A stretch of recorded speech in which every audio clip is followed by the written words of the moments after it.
Obbo Hassan Ali bulchiinsa mootummaa naannoo Oromiyaa keessatti nama hangafaati.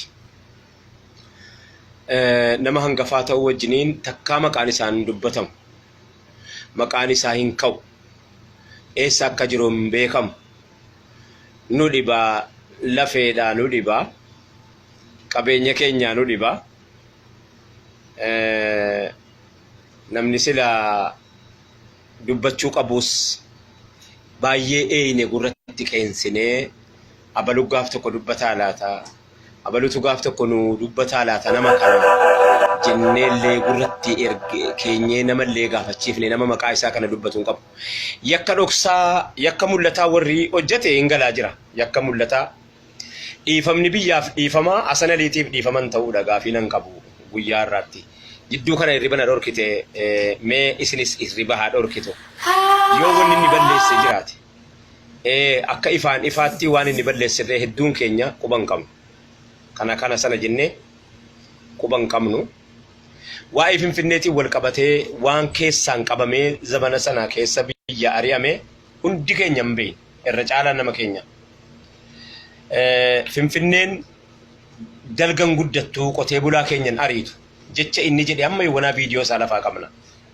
Finfinneen ol guddatti malee yoo abbaan guddifate olaa guddifatu malee qotee bulaa keenya buqqisee, manguddoo keenya buqqisee, dhabaa keenya buqqisee ummatuma qoraan silaa irraa fudhatee fi deema magaalaa Finfinneetti gurguratee ittiin nyaata jiraataa jiru kana achi buqqisuun dhaabbatu jecha jedhe kanaan keessaan qabamee akka inni biyyarraa baafame namni hundi keenya ni beekna. Obbo Hassan Ali jechuudha.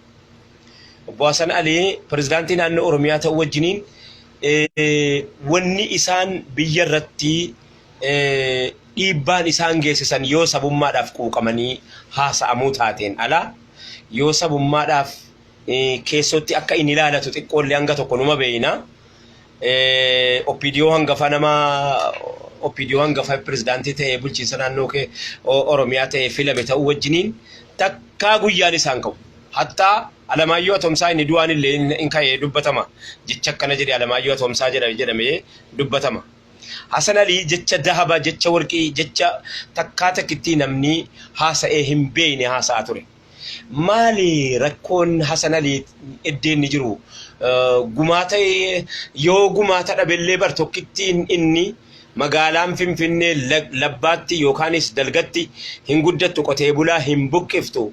Gara fuulduraatti ol guddatti malee qotee bulaa keenya nu jalaa buqqisuun haa dhaabbatu jecha jedheen alaa kunumti qofti ofii isaatiif Hassan Ali barbaaddannee biyya keenyatti deebifachuudhaa fi maaltu nurraa hir'ate.